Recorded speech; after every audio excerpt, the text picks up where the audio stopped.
Welcome back to Superhuman Customs. I'm Stephen Human, and we've got something nice for you today.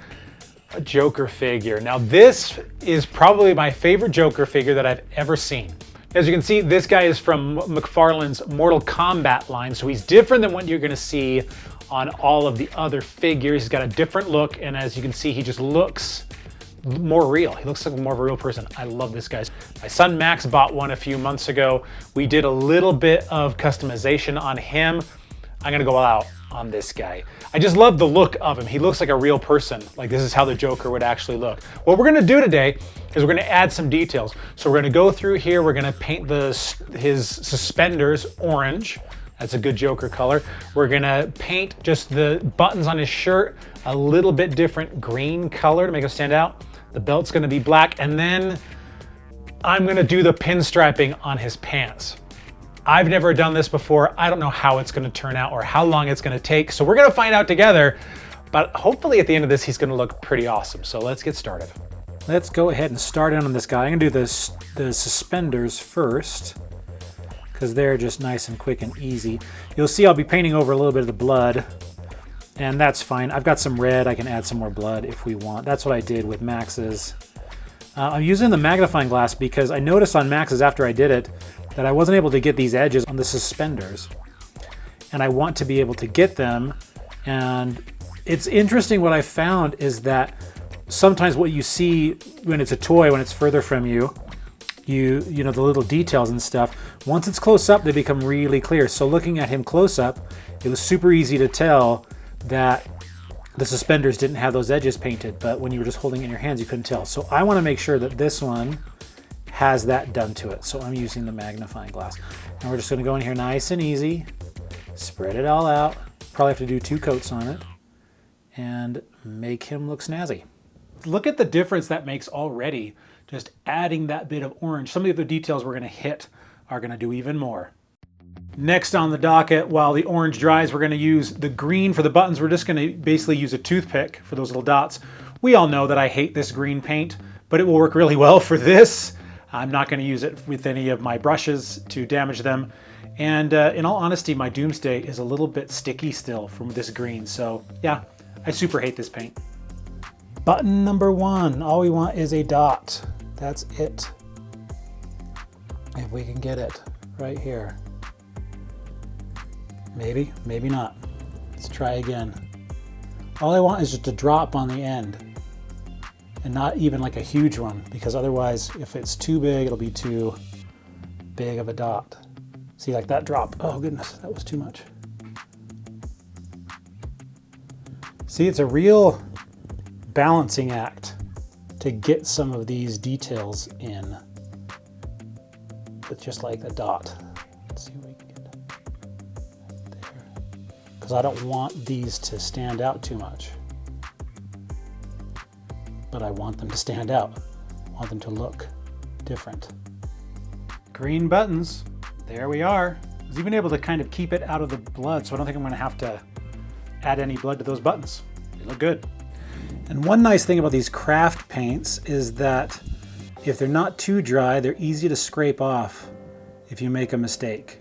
So I'm just kind of going through here. There wasn't a lot of issues here, but it's not quite dry, it's not quite wet, and so I can scrape them off before it's fully dry. And that is that's a nice thing to have, or a nice option to have. While that paint is drying, I'm gonna move on to the belt here. And I'm just gonna do black, and I'll add a little bit of silver. But by the time that I'm ready for the silver, then I can do the silver up here as well on these little buckles that he's got here. I can do those as yellow, but I think the silver will stand out more as more of a contrast to the rest of him. So let's just get this belt going with this black and trying not to hit these little loops here and stuff so that these details will really pop. Belt is looking good. Everything's dry. Let's go ahead and add a little bit of silver to some of these spots here. You can see they've got the little metal parts here. Let's get that. Try not to get too much. There we go. On this side.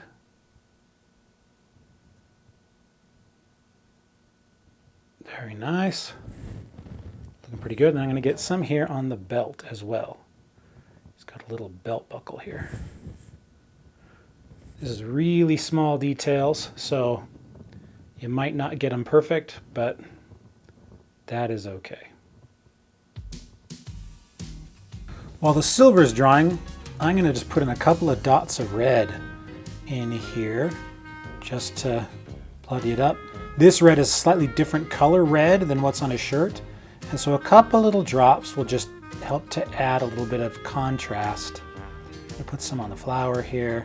I want to get some just splatter patterns, just in some spots like on his hands and stuff, just so that it looks like he was wielding some of his, you know, some of his weapons. Not too much. This is nice and subtle, but just a couple spots here and there will just really make this character shine. But we're not done, because I'm going to do the pinstriping, and I'm going to use some of that crappy paint. I got a purple that I used on Brainiac all those months ago, but I've got a little tiny damaged brush, so that's what I'm going to use. So let's get moving. This may take 6 hours. I don't know.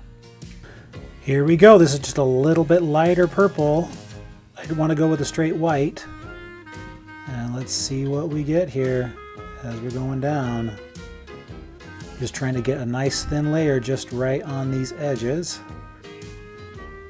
And that seems to be working pretty well. As long as I go slow, which, as you guys know, I have a tendency to rush. So this is going to force me to go a little bit more slowly. And then once I've got it painted on all the way, I will then, at that point, add a little bit more blood, just a little bit splatter, so that they go on the top of these pinstripes too, because that will make them stand out, and it'll make it look like this is how the figure was meant to be, that it was always supposed to have pinstripes, and that will be awesome. Oop, I got a little bit too much there. I'm going to do the back of the legs first, just so I can get a little bit more practice on doing this, on getting just the right amount on the brush and just the right amount of pressure, but I think I'm starting to get it. One thing I'm learning as I'm going through this is that if I paint up with just the right amount of paint, it tends to go on a little bit more evenly on these raised stripes.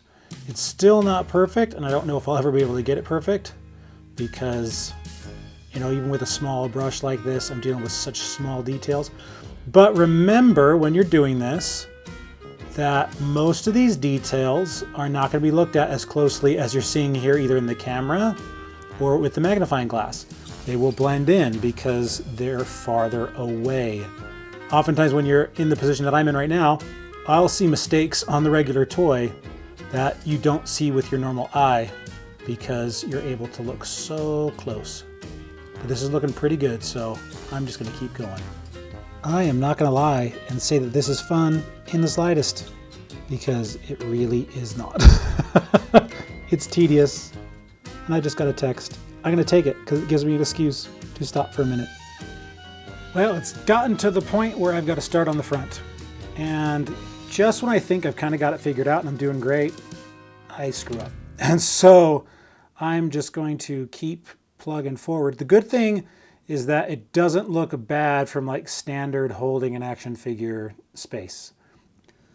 The problem is it feels like you have to have the perfect amount on the brush every time, and the perfect amount of paint does not stay on the brush.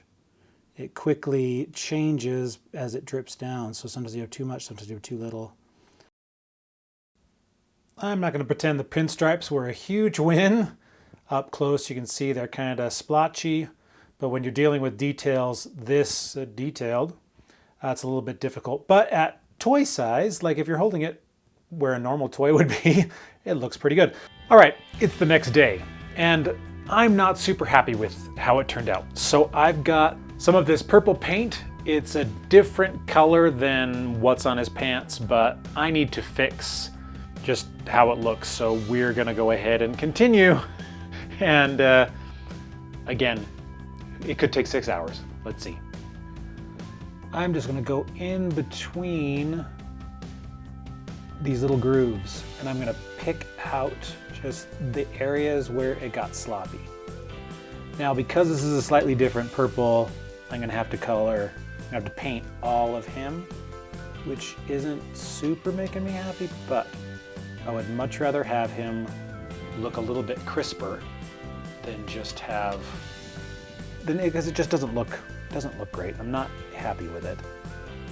So I would rather go this route, fill in these lines, and as you can see, it goes a little bit faster because these are little troughs, and then I can clean out just those little sloppy areas. This is working pretty well. It's filling in these, just the gaps between, and it is cleaning it up. So I'm really glad that I'm taking the time to do this.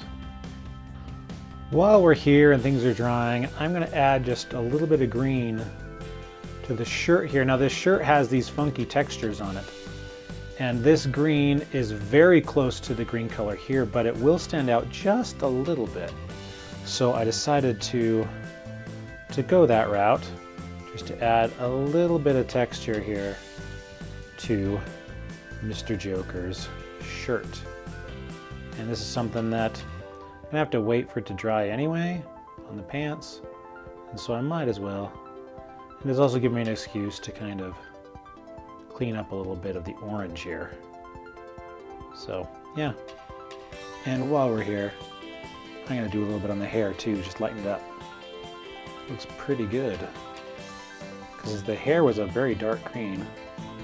Adding a little bit of this extra green to the hair makes it stand out a little bit. See, look at that. That's nice. I like that. Looks better.